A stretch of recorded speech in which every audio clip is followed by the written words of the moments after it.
Torna in presenza e con 45 eventi la festa della patria del Friuli a Vito d'Asio. Torna alla festa della patria del Friuli e torna in un piccolo comune di montagna, Vito d'Asio, che ha accolto a braccia aperte l'Arlef e tutte le istituzioni che si ritroveranno per un evento condizionato dalla pandemia, tanto da non consentire la celebrazione in presenza.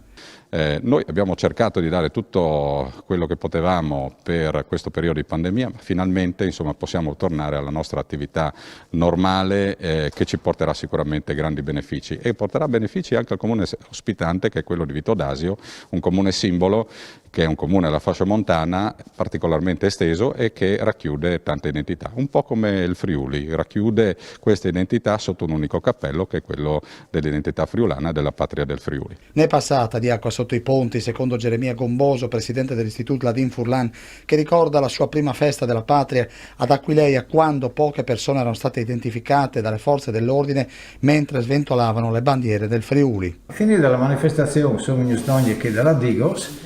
e non sanno dite che non è serio sventolare le bandiere dall'Austria. Non è la bandiera dall'Austria, perché l'Austria ha due chiavi, noi abbiamo una sola e la bandiera è che chi.